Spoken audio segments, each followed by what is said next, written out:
Greetings and salutations, loyal viewers. Welcome to the new year, and yes, I'm going to thank you all for 200,000 subscribers. Today, we're going to be talking about this Vice panel that's going viral. Everybody's paying attention to it. It's related to feminism, and it's ridiculous, it's absurd, it gets crazy, and we're going to laugh all the way through it because that's what we're born to do in 2023. It is current year, and we are going to enjoy it. That's what I'm all about. But before we get into that, this video is in fact sponsored. A very appropriate sponsor considering the body positivity stuff that was said throughout this panel, Keto with Justice. A new survey shows that about half of all Americans have weight loss as their New Year's resolution. Well, considering you're not alone, maybe you should consider doing something that has worked for thousands of people nationwide. And of course, I'm talking about this amazing keto powder over at Keto with Justice. There's a reason why the keto diet has become so popular nationwide. It's because it does work for a lot of people. In fact, my own mother is on the keto diet, and this powder can help prolong a state of ketosis, thus making it so that you don't have to be so rigid in your dietary plans. And luckily for you, for your New Year's resolution, this is available for 51% off at ketowithjustice.com. That's ketowithjustice.com. Let me say it again, ketowithjustice.com. So I caught wind of this panel months ago when the Australian menace herself had that whole controversy where she was on a plane between two fat people, and I find it incredibly amusing that the prelude to that, what ended up placing her on that plane on that fateful day at that time, was the fact that she actually went down to do a Vice Feminism panel, and when you look at all the body positivity stuff that is in there, it all kind of makes sense. Something on my face, I have my beauty. That's one of my privileges. I have my whiteness. That's one of my privileges. I used to have thinness, and now I'm getting fatter. Things are changing. And I think every single time that we talk about feminism, pretty privilege should be discussed because we have these ideas. If your skin tone is this, if your hair is this, if your body looks like that, it's about whether or not you are given an equal opportunity based on what you look like. I saw it. I think a lot of times the women that complain about beauty standards don't complain about them when they got privilege, when they were young and attractive and thin. So obviously I knew I was going to watch this. If you guys don't know, I do like Sydney Watson. I am a supporter of Sydney Watson. I've told her this privately. I will tell you it publicly. She's probably the first person that I met in person, never heard of her, no context for her, and then decided to go back and watch her content and realize that it's actually pretty good. So definitely recommend you go subscribe. Go support their quartering Sydney Watson stream. Links are in the description, and I will give the caveat that even though I like Sydney Watson and I like her work, she is still the Australian menace, thus I am still trying to get her deported back to Australia because, you know, emotions cannot conflict with what we need to do in terms of this country, in terms of getting rid of all the Australians. Not saying anything, but I'm just saying something. However, I even got even more interested in this panel once I found out through Lauren Chen, who is my absolute favorite person, one of the best supporters of this channel behind the scenes, that she was supposed to be on this panel but ended up not doing it due to the fact that Vice had the restrictions. Now, at the time of me recording this video, Lauren has given the whole backstory related to that in her own video. I definitely recommend you watch it. Obviously, Lauren is a favorite of the channel. Go subscribe, do all the things that you need to do. And this panel, by the way, would have been made all the more epic had she been added to it because you just needed another conservative voice, another voice on the right to argue with these crazies. And crazies are who they are. How is it sexism when we have no barriers today? So we can Who pick has what no we want to barriers? pick. Who doesn't have barriers? Women don't have barriers? Women, yeah. What's We have stopping no you? You can do barriers. whatever you want. I stopping can you? or you can? What's stopping you? As a woman. As a woman. As a woman. See, that ignores a lot that I'm a woman with a disability. So there's a lot stopping me that you don't have to think about. Well, as I You don't said have to before, I'm think about. speaking about women. You're speaking for yourself. You're speaking as an able-bodied woman. I That is understand. represents white. Of course, there's going to be other barriers if you're disabled. I'm sure. Like I'm talking about as a woman. So the panel is supposed to be about feminism. You're supposed to discuss men versus women because that's what feminism is about. However, these left-wing women could not ever get to that topic because they refused to divorce all the ancillary combination issues with the subject matter at hand. And I think that Pearl Davis, who I actually never heard of prior to this, even though her channel is insanely successful, this woman is about to hit 1 million subscribers, but the way that YouTube works is that there are some people that are even in your space that are even insanely successful that you just never heard of, really handled this. She consistently, time and time again, pushed back against these people and said, hey, let's talk about men versus women, because all of these other women, or non-women, depending on who we're talking about, went out of their way to include a bunch of other subjects that had nothing to do with anything, and really just showed their lack of intellectual acumen. It's like there are the barriers, right, that we constantly ignore that are very much systemic and microaggressive, right? We see them and experience them every day. Like what in the U.S.? So, like what? What would you like to know an example of? I know you said that there's like barriers. I want to know what barriers in the U.S. today as a woman. Well, as a woman or as a woman of color? Let's be specific. As a woman. I said and we as a don't, woman. Well, no, I can't answer as a woman. I just feel like your question is kind of hostile when you're like, there are no barriers to what I want. Congratulations. That means you have a privilege where you're not facing any friction, and that's showing, and I feel like it's I think like as an American, you're very privileged. Listen, I get that you can be a disabled, and if you're disabled, then you have a lot of things that work against you. For instance, stairs. However, if the issue is feminism, if the issue is sexism against women, even though your life is affected, according to what you're saying, by the fact that you're a woman and by the fact that you're disabled, you have to be able to divorce those two issues to talk about them separately.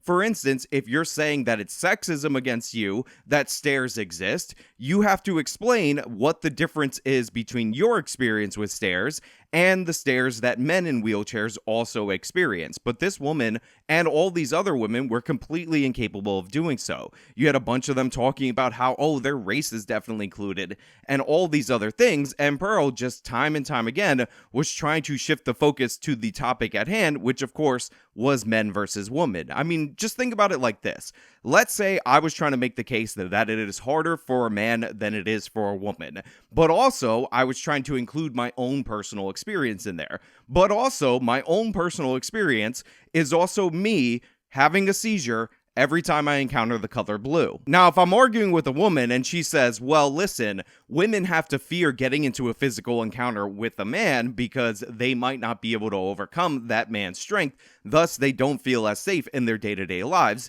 And I said, no, actually it's much harder for men because I seize up every time I see the color blue. Eventually, somebody who's watching this with any logical sense would think, well, your weird specific issue related to the color blue has nothing to do with the subject at hand. And normally what would happen when that argument would be put forward is that we would put the whole thing with the color blue aside, and then we would move on to the men versus women issues. However, this never happened. So when people would bring up that the disability or the thing with the color blue isn't connected, the response would be as follows.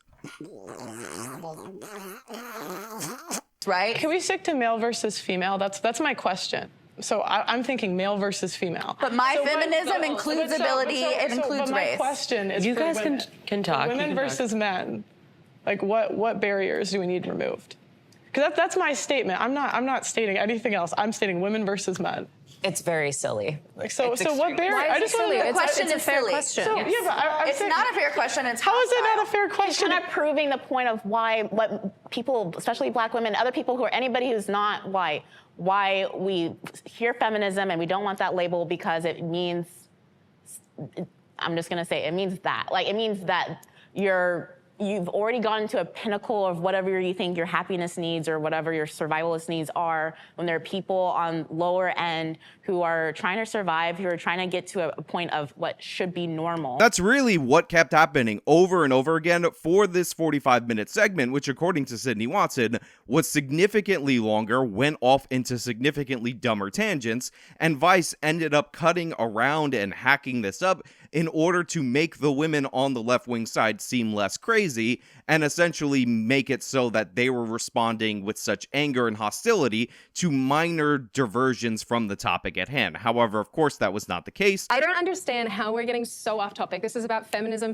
today, whereas everybody wants to make this about their individual, here are all the multitude of other things that factor into my person. Great, this is about feminism, it's about womanhood. I understand that all of you have your own individual experiences and and the other things that feed into you as a person, that's perfectly fine. But this is where intersectionality falls off the planet and loses, I would argue, probably the vast majority of people, including me. I'm not even a feminist. I don't give a crap about feminists arguing amongst themselves about who's the most victimized. But this is annoying to listen to. I honestly I don't understand anything anybody's even trying to get at. And you could kind of tell by the disproportionate reaction it appears through the edit that Sydney is having as compared to the left-wing women counterparts, what they're actually saying.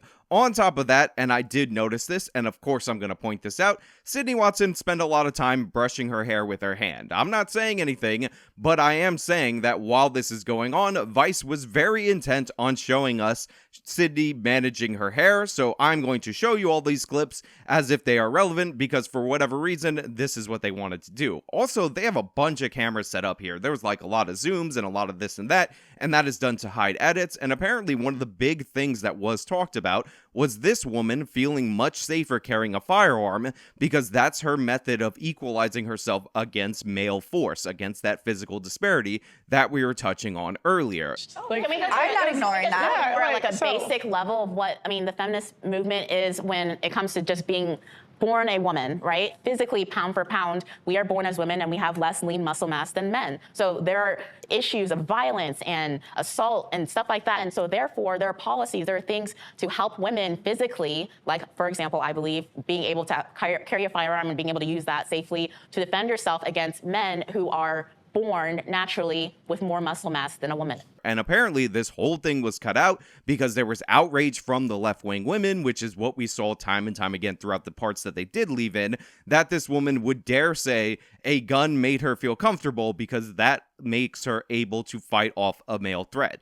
Again, strangeness, weirdness, and the inability to argue coming from the left-wing side, and it feels like it is more tilted towards the left-wing side. In fact, it feels like Sydney barely talked at all. It feels like this other woman who seemed to be more right-wing barely talked at all, and Pearl Davis was essentially against the whole panel, even though from what people are saying about how this was shot, this didn't appear 100% to be the case. So you're just going to ignore white the women pay have it gap. easier. Yes, I would agree. What? You're just going to ignore the pay gap, regulation over a body. Another thing that I found outrageous about the bubble that these left-wing women are in, and by the way, they were accusing people on the right of being in a bubble at the same time, was the fact that they brought up the wage gap. Pay gap has been disproven and pay debunked gap doesn't endlessly, exist. my friend. It doesn't. It's the industries that women pick. Let's talk about it. There's a pay gap, but it's because women don't want to do the hardest industries.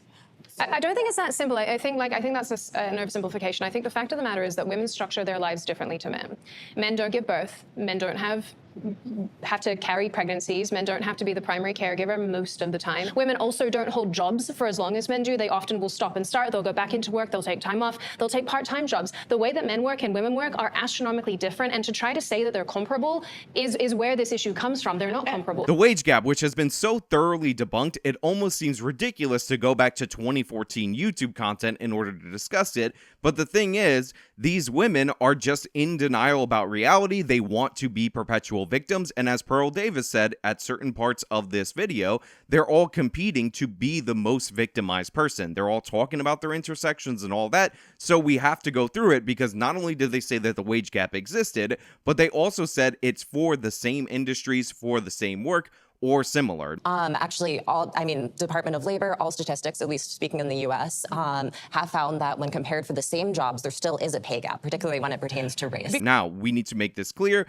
The so-called wage gap is just the average of all male wages versus the average of all female wages in this country. It does not account for different jobs. It does not account for hours worked or anything like that. What we find time and time again when we talk about unmarried women, women without children, women who stay consistently in the workforce, is that in major metropolitan areas, they actually out-earn their male counterparts because what is actually going into the wage gap is the decisions that men and women make.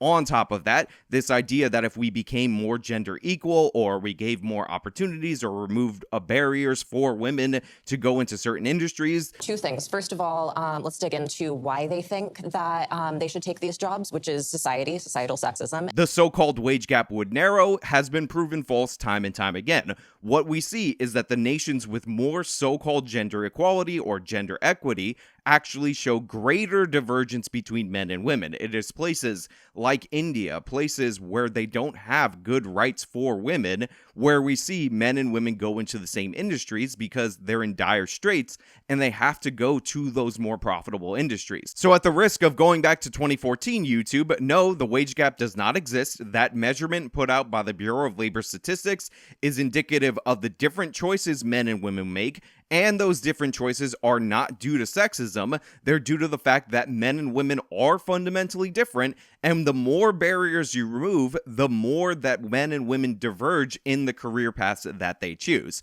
So everything they're saying about this is completely wrong, it's completely absurd, it's completely insane, and we gotta talk about this person on the panel because apparently there's a huge controversy about this person that we need to discuss. So this person is a trans. Apparently this person is called Eli Ehrlich. I don't know how this person identifies. I'm assuming based on the fact that they're on a woman panel, maybe that this identification is as a woman. And apparently this person was in controversy when Matt Walsh pointed out that on Instagram, this person was claiming that they were going to send hormones to people who are underage that couldn't get them because states were going to restrict them. Now, here's the Instagram post. You can look at this. And apparently there's been calls for this person to be arrested. However, I don't know as of right now whether or not that's happened, but you would think that you stating that you're going to break the law and ship prescription drugs to children without their parents' permission would be a giant red flag, a giant situation, something that the DEA or federal authorities would look into. And yet they're just sitting on this panel like everything's normal, and that's really what's supposedly gonna go on. And I will say, there was one interesting point involving Eli and another trans person that were on the panel, and basically they were arguing about whether or not trans women should compete against females in female sports. So I play semi-pro basketball, semi-pro volleyball. So when it comes to like athletic spaces, I don't think that trans women should be allowed into athletic spaces because I don't think it's a fair, I think as female athletes, we work so incredibly hard for the little opportunity there is in women's sports. Would this be a barrier for you? There's no barrier. There's less opportunity in some industries. That's what a barrier is. There's less. It's not. No. It's That's based what on the friction market. means. Okay. Hold on, guys. Okay. So again, we work very hard for the little opportunity there is in the space because we're not as entertaining as the men. Sorry, we're just not. And so it's like you're going to take the little opportunity that we're given, and the problem is like we can't compete. We can't. Like, I'm 6 foot. If I go up against a 6 foot guy and I play basketball with him, he's going to body me. And what happens if I go up against you? Something that we've talked about multiple different times on this channel, and I was surprised and honestly genuinely happy to know that the other trans person was like, no, I don't think, even though my instinct is to say yes, that we could just hand wave away the concerns about this. So I really appreciate that. Even though we got the stupid arguments that we always get about how Michael Phelps had some kind of advantage. So this is basically a joke of a talking point. Everyone has biological advantages in sports. How tall are you? 5'11" and a half. I'm tall. I'm 5'8". I am a trans woman. You would crush me. You would absolutely crush bone me. density, wrist strength, muscle density. You can't switch those. Yeah, exactly. You would crush me. But also, Eli, you would never play at the level that pro plays because you would never get there. So let me give you a few more examples here, too. So Michael Phelps produced more lactic acid in his body, which caused him to swim better than any of his competitors. This was widely celebrated, and nobody contested it. Now, this is a performance-enhancing hormone. So we all have different bodies. Therefore, all advantages are the same. Therefore, we shouldn't be concerned about it. I don't feel really qualified to make carte blanche statements about whether or not trans women should compete in every kind of sport. And I understand that that is kind of, that's a hard pill to swallow. And for me, my first inclination is to approach everything through a lens of inclusivity. But at the same time, I also can't speak accurately to every kind of sport and the different things that go into it. Now, again, I give a lot of credit to Pearl for pushing back against these people, but I will just point out that Michael Phelps is within the range of a man and the man's ability to compete. The fact that he had some kind of lactic acid advantage or whatever, that his body processed it in some way, does not undercut the great disparity between men and women in terms of sports. I mean, do y'all know how many trans women have won national titles? One too many. One. It's many. Leah Thomas is the only One too one. many. If women, too many? Also, and I feel like this should have been mentioned and emphasized better, and maybe it was. Maybe Vice just edited it out because it's too solid of an argument. Male sports are supposed to be the most competitive sports. In fact, most male sports don't have any restrictions barring women from competing because male sports are just about peak athleticism. I've said this before and I'll say it again. If the Mets could sign a female pitcher that could throw 97 with a 6 slider, I would totally be on board for it. If you can play the game, I would not mind if you were on the court. But the thing is, female sports are not designed that way. Female sports are specifically designed to limit competition to biological women so that women could have sports. Because if you had female sports and you allowed men to be in it, what female sports would become is the junior varsity male sports because women can't compete against men. There's like great numbers and studies and all these things that you can look at to show the differences between men and women in terms of sport. But I think one of the most crucial ones is that Serena Williams, who was the greatest female tennis player of all time, still is, by the way, ended up in her prime competing against some college-ranked tennis players, somebody who was ranked around 200 or 150, doesn't matter, and he smoked her. It wasn't even close. She didn't score once. He absolutely obliterated her, and this is why even Serena Williams, the greatest female tennis player of all time,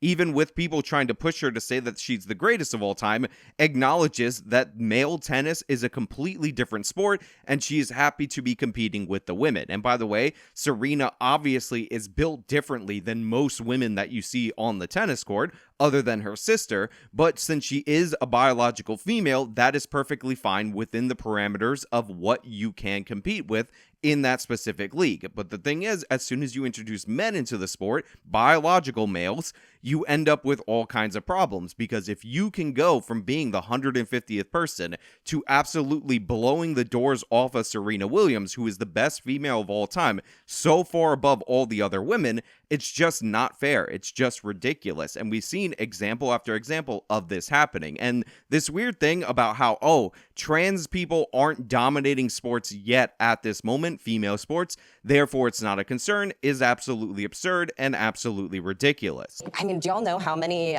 trans women have won national titles? One too many. One. It's many. Leah Thomas is the only one. Too many. If women, too many? if women's sports were actually going to end in some way, I mean, it's just not happening. Wouldn't you think there would be more trans women in sports when the majority of states do allow trans women full participation? To be clear, not all advantages are equal. Some advantages and disadvantages within the confines of a sport are totally fine. They are natural advantages, but female sports are specifically designed to not incorporate the disadvantage that women have against males, which is why we have more restrictions on female sports and specifically restrictions to bar men. If within the span of biological women you have an advantage here or an advantage there, that's totally fine, but as soon as you incorporate men, you undercut the entire purpose. And the reason why this becomes a dramatic issue is because we have all this civil rights legislation that is meant to reserve spots for women in colleges across this country that will actually expose you to lawsuit if you don't do it. And those spots are starting to get filled, at least some of them, with biological males. Now, if you want to do a third league, I'm totally fine with that, because a lot of these biological males are weakening themselves to the point where they wouldn't be competitive in the male league. And also you have the issue of the female to male transgenders that never make it in the male leagues that would also dominate the female leagues due to the fact that they're loaded up with testosterone. Then that's something that you need to determine on your own. You could run separate qualifying things in the high school or do something like that, because on the college level you might have what you need, but you can't have biological males dominating, smoking the females, taking their scholarships,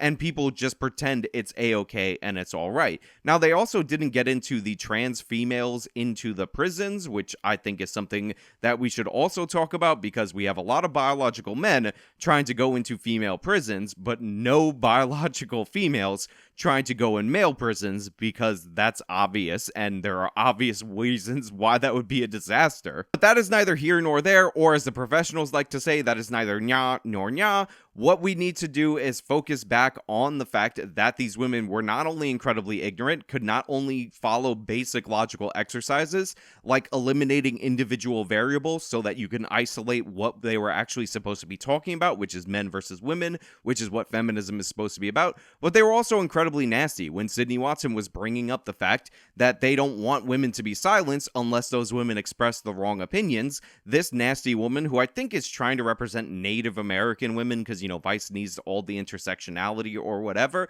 started cackling like a harpy and proving Sydney Watson's exact point. No, I don't want it to be personal. A lot of us live in this space where we're told that our opinions don't count because they're not the right kind of opinions, and we're constantly shouted over and talked over regardless of what we look like, because there's one group in society that basically takes precedence, and it's frustrating. So yeah, of course, it's frustrating because when we try to talk about it, we get shouted down, we get told to be quiet, we get spoken down too as well. So Okay, there's hostility there for plenty of women. Let's try to make this an opportunity to speak. You're literally a white woman from Australia. You live in a bubble, and you're pissed that voices that have been silenced forever finally can be heard. And to be clear, she was nasty the whole time. The whole 45 minutes, this woman was just a horrible person, a horrible representation of her ideology, and just somebody you never want to talk to, never want to have a discussion with, because A, it's just someone who's looking to claim moral superiority over you, and B, most importantly, this person is incapable of having a logical discussion at all, like at any level. It's embarrassing. It's humiliating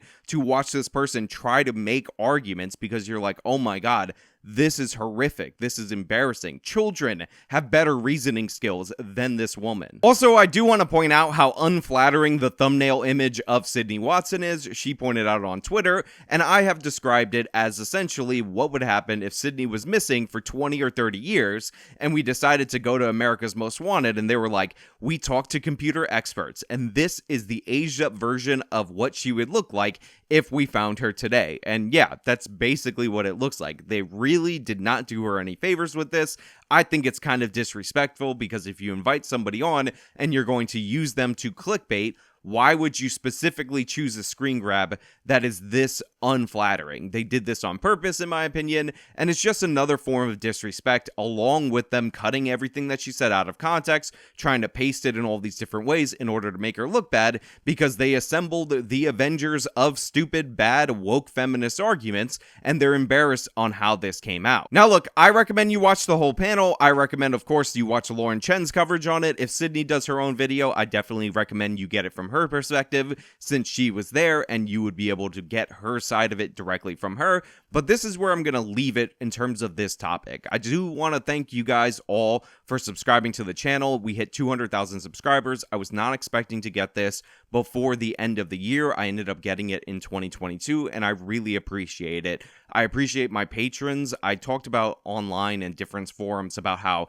I set up my Patreon when I had 1,000 subscribers, and some of you have been with me essentially since day one, supporting the channel in that way. So thank you so much. That motivated me back then because I thought, well, if somebody's paying for this, I can't quit. I have to power through. Obviously, I want to thank my wonderful fiance. She bought me my first camera, my first editing computer, really started this operation. My elder brother also, when he found out I was doing YouTube, he was one of the few people in my life, period, that believed I was going to make this work. So I really appreciate that as well. Lauren Chen, who I said multiple different times, is my favorite person in this space for helping me behind the scenes, hooking me up with a network, actually making this channel that, while successful, was actually not being monetized very well, financially successful. I also really appreciate you. Also, it was great to see Liam and baby Riley at AmFest, and I'm looking forward to hanging out, my fiance and you two married people and your little baby in the future going forward. Really appreciate it. And thank you to everyone else who contributed in some kind of way and all of that. Not gonna get too schmaltzy, but obviously I gotta thank all you guys. I'm really happy for this achievement. 100K was for the plaque, 200K was for you guys. Thank you so much. And that's all I really have for you guys today. If you like this video, then show them by leaving a like. Subscribe for more content. Follow me on all my social media. Support me via the support links in the description box of this video. This has been me talking about the crazy Vice panel. Till next time.